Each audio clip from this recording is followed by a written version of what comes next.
que je rescame ce débrief. Le PSG s'impose contre Reims 2-0.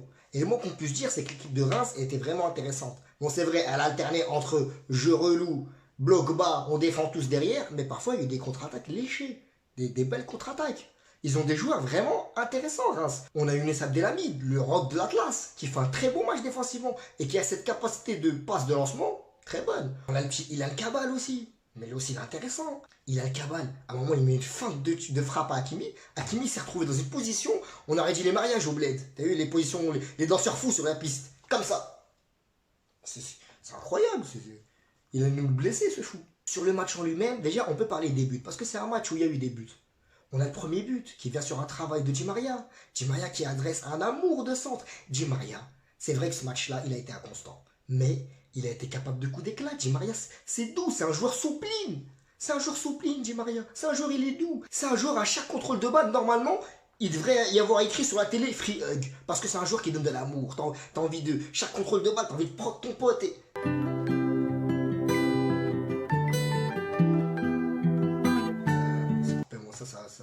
C'est coupé au montage. Donc Di Maria, il adresse un centre. Tête smatchée de Mbappé. D'ailleurs, il a mis une tête, il a mis toute la violence du monde dedans. J'espère même qu'il a perdu des neurones, que demain il se réveille et il sait pas c'est qui Florentino Pérez. Je juste souhaite ça en fait, tu vois. Qu'il oublie le Real. Ça c'est moins sûr. En tout cas, super performance de Kylian Mbappé, joueur actuel du Paris Saint-Germain. Et puis on a un deuxième but, on a un Achraf Hakimi. Un Achraf Hakimi qui a vécu un match un peu compliqué. Et c'est le moins de le dire. Un match contre une équipe qui joue bloc bas, où il n'y a pas assez d'espace. Parce que je vous ai dit, Hakimi dans un match ouvert, c'est un essuie-glace de voiture de luxe. Attaque, défense. Hakimi, il sait faire ça. C'est un joueur de qualité, Hakimi. Mais contre une équipe bloc bas, c'est compliqué, il n'y a pas d'espace. Et en plus, parfois il y a de l'espace, mais la personne avec qui dédoubler, il se retrouve vers le poteau de corner, on dirait qu'il attend un bus, il est statique, il est face à 3 joueurs, vous voulez qu'il fasse quoi?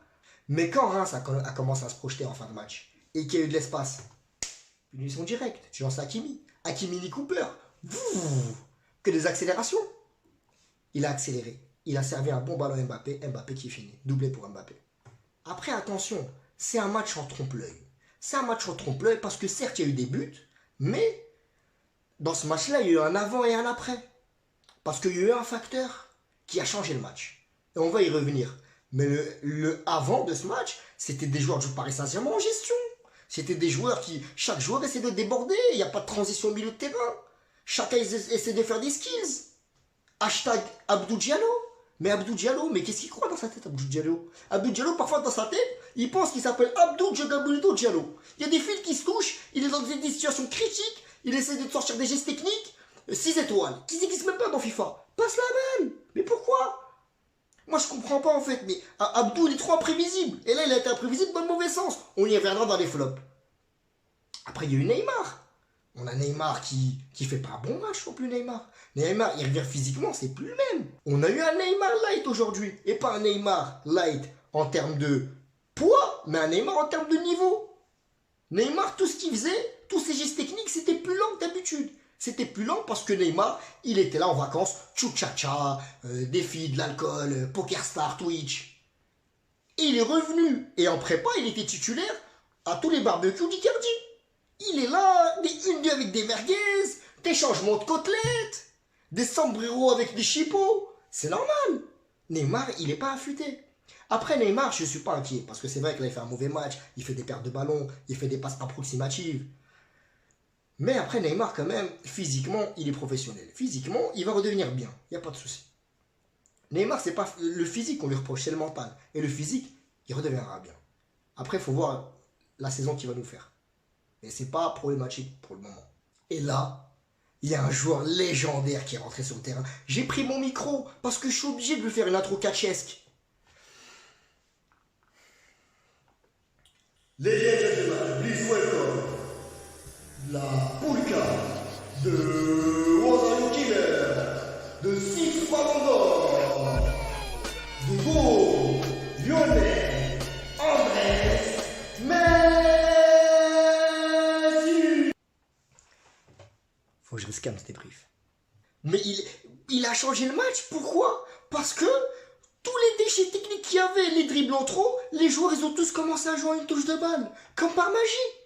Mais c'est quel attitude des rois, ça? Mais c'est Messi ou Luffy dans One Piece? Il est rentré, il a changé le match. C'était plus le même match. Les joueurs, ils étaient plus soignés.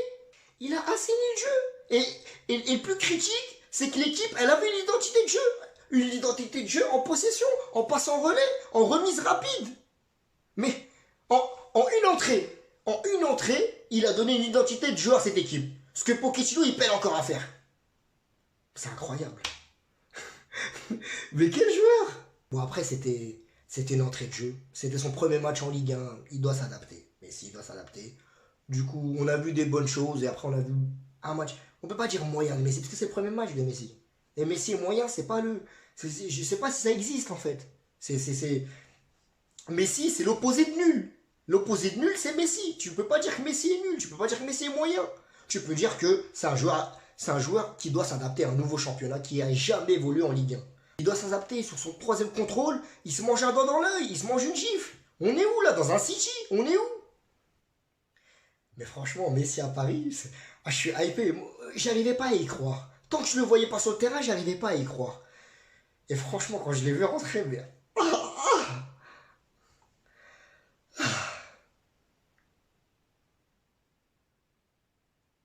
Après, on va aborder les tops et les flops. Donc Mbappé top. Mbappé bon match. Mbappé il a pris la profondeur. Mbappé il a joué comme un très bon numéro 9. Il a aspiré la profondeur. Il a été percutant. Il a été décisif, clinique. C'est surtout ça, il a été clinique. Donc bon match d'Mbappé.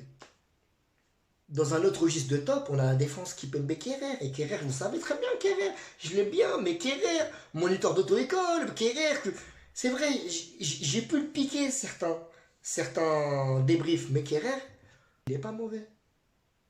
Il prend du niveau à chaque match. Il a été bon ce match-là.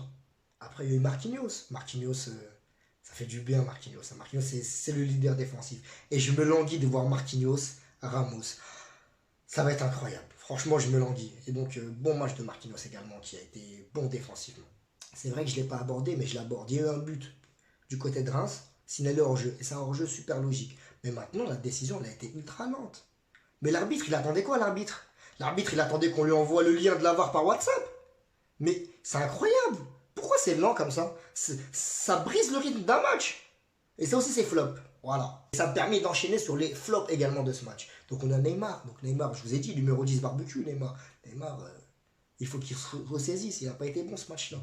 Il n'a pas été bon parce qu'à l'image de toute l'équipe de Paris avant l'entrée de Messi, il ralentissait le jeu. Il y avait des dribbles inutiles, des touches de balle inutiles. Après, est-ce qu'on peut vraiment dire que Neymar c'est des dribbles inutiles? Non, parce que c'est son style de jeu. Mais ça marchait pas ce soir.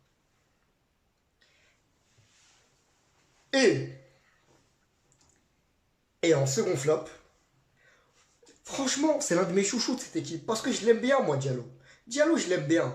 Mais Diallo, c'est un flop, ce match-là. Je vous ai dit, Diallo Uzumaki. Diallo, il est capable du meilleur comme du pire. C'est un joueur clivant, regardez. C'est un joueur, on se dit, mais qu'est-ce qu'il va faire? Mais Diallo, mais c'est incroyable ce qu'il a fait ce match-là. Pour vous montrer comment Diallo est imprévisible, j'ai sélectionné deux situations. Situation 1, Diallo reçoit le ballon, il est bien positionné. Qu'est-ce que fait Diallo? Donc, 1, il cherche une passe courte dans la surface. 2, il essaie de mettre dans la boîte. 3, il frappe en puissance. Alors c'est quoi? C'est 1, 2 ou 3? Eh ben la réponse c'est 4. 4. Diallo, il tente une louche en extérieur, sachant que le goal, il est sur sa ligne.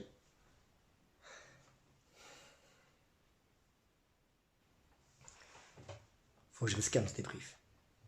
Situation 2. Diallo, il est au milieu du terrain. Il est face à plusieurs joueurs. Un joueur normal, que doit-il faire? 1. Il doit chercher Gay qui lève la main, on dirait il attend un Uber. 2. Il essaie de jouer avec Mbappé ou Wijnaldum. 3. Il temporise et revient derrière. Qu'est-ce que fait Diallo? Réponse 4. Vous commencez à comprendre. Diallo, il fonce. Il essaie de dribbler les 3-4 joueurs. Il essaie de les dribbler. Et après, il n'y arrive pas, il tacle. mais il est imprévisible. Mais je vous jure, il est imprévisible. C'est un ninja. Diallo Zoumaki, il est imprévisible, Diallo. En conclusion, ce match, il y a eu des hauts et des bas, assurément. Il y a eu des points positifs, d'autres négatifs. Mais assurément, la plus belle chose du match, c'est l'entrée de Lionel Messi. Lionel Messi, il est rentré, et franchement, quand il est rentré, il a mis en opposition tous les souvenirs qu'on avait du Paris Saint-Germain. À savoir, en 2007-2008, quand Paris a été proche de se faire reléguer, les remontadas avec Barcelone, avec Messi lui-même, les remontadas contre United, les fois où on ne se qualifie pas, on ne dépasse pas les huitièmes et les quarts, les fois où on a souffert. Et voir Messi arriver, c'est vraiment que le club, il a pris une envergure supplémentaire. Il suffit de voir la fin du match. Les joueurs adverses, ils sont partis voir Messi comme si c'était une peluche à Disneyland. Et je te ramène mon fils, on fait un selfie, et je te prends dans mes bras. Et c'était génial. Et franchement, avoir Messi au Paris Saint-Germain, c'est génial. Je ne sais pas ce qui va se passer avec Mbappé, mais franchement, on a le meilleur joueur de l'histoire dans notre effectif. Et rien que pour ça, on peut être heureux. Voilà. Merci à tous pour ce débrief. Continuez à me soutenir. Je suis passé à 60 abonnés. C'est génial. La semaine dernière, j'étais à quoi? J'étais à 25, 30. C'est vraiment bien. Et franchement, continuez. Ça me fait plaisir, vos soutiens, vos remarques, vos analyses. Parce qu'il y a énormément de personnes qui viennent, qui analysent avec moi sur Snap ou sur les réseaux. Et j'aime bien. Donc voilà, merci à vous. Likez, commentez, partagez et mettez la petite cloche pour ne rien rater.